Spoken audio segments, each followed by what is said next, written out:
जय हिंद दोस्तों। वैसे बता दूं, मेरा नाम नवनीत सिंह भदौरिया है और मैं आज की इस वीडियो में लेके आया हूं तुलसीदास जी का जीवन परिचय। ये बोर्ड की दृष्टि से बहुत ज्यादा महत्वपूर्ण है। अगर आपने इसको याद कर लिया तो आपके बोर्ड में 5 नंबर पक्के हो जाएंगे। ये जीवन परिचय इंपॉर्टेंट हो जाता है क्योंकि ये हर बार पूछा जाता है। तुलसीदास जी का जीवन परिचय बहुत ही ईजी है। मैंने इसे और ज्यादा आसान भाषा में लिखा है, जिसकी मदद से आप इस जीवन परिचय को जिंदगी भर नहीं भूल पाएंगे। आपको रटना नहीं है, मैं आपको इसी वीडियो में सारा समझा दूंगा, ये मैं गारंटी लेता हूँ। बस आप वीडियो को पूरा देखना। अच्छा लगे तो चैनल को लाइक और सब्सक्राइब जरूर कीजिए। गोस्वामी तुलसीदास जी का जन्म सन 1532 ईस्वी। सन 1532 में यहाँ पे अंडर मार्क कर दे रहा हूँ, ये आपको जरूर याद रखनी है। को बांदा जिले के राजपुर नामक गांव में हुआ था। इनके पिता का नाम आत्माराम दुबे था। आत्माराम दुबे, ठीक है, ये आपको याद रखना है। और इनकी माता का नाम हुलसी देवी, अभी अंडर मार्क कर देता हूँ, हुलसी देवी था। ठीक है, इसी तरह से आपको लिखना है। इनके पिता का नाम आत्माराम दुबे था और इनकी माता का नाम हुलसी देवी था। इनका जन्म 1532 ईस्वी राजपुर नामक गांव में हुआ था।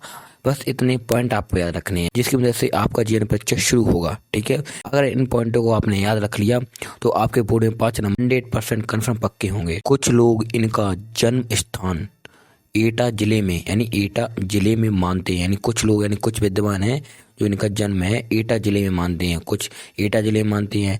लेकिन इनके बचपन का नाम राम बोला था। राम बोला अंडा कहता मोस्ट इंपॉर्टेंट है। इनके बचपन का नाम राम बोला था। ठीक है, राम क्यों बोला था? क्योंकि इनके जमते ही इनके मुख से राम नाम का शब्द निकला हुआ था। ये ब्राह्मण थे, यानी ब्राह्मण यानी पंडित थे। कहा जाता है कि इनके जन्म संबंध यानी जन्म के संबंध या जन्म संवेद में मतभेद है। यानी कि कोई कहता है एटे जिले में, कोई कहता है राजपुर जिले में हुआ था। ठीक है, तो इनके जन्म के संवेद में मतभेद है। जब ये पैदा हुए थे तब ये 5 साल के बच्चे की तरह दिखते थे। यानी योगा पे थे हुआ, ठीक है, गलती से लिख गया था, 5 साल की बच्चे की तरह दिखते थे। तथा इनके यानी जब ये 5 साल के बच्चे तरह दिखते थे, यानी जन्मा हुआ बच्चा, तथा इनके माता पिता ने इन्हें राक्षस समझकर त्याग दिया। यानी राक्षस समझ दिया और इन्हें त्याग दिया। पहले के जमाने में ऐसा ही होता था। ठीक है, राक्षस समझकर त्याग दिया। ठीक है, इनका लालन पोषण यानी इनका जो पालन पोषण है एक दासी ने किया। एक दासी यानी कोई दाई माँ, एक दासी ने किया तुलसीदास जी का। इनका विवाह महारानी रत्नावली के साथ हुआ।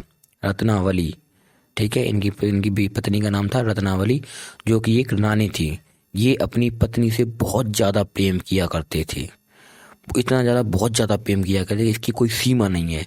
ठीक है, लेकिन एक दिन पत्नी ने इनसे कहा कि जितना प्रेम आप मुझसे करते हैं, अगर उतना ही प्रेम आपने ईश्वर से किया होता तो आज वह खुद प्रकट हो जाते। उनकी पत्नी ने उनसे ऐसा कहा, अगर जितना प्रेम आप मुझसे करते हैं, अगर भगवान के प्रति करते तो आज ईश्वर खुद प्रकट हो जाते। तो इन सभी बातों से तुलसीदास जी को बहुत बुरा लगा। ठीक है, तो इन्होंने क्या किया, तो इन सब बातों से तुलसीदास जी के मन में अपनी पत्नी के प्रति वैराग उत्पन्न हो गया। वैराग यानी नफरत उत्पन्न हो गई, उनसे वे नफरत करने लगे।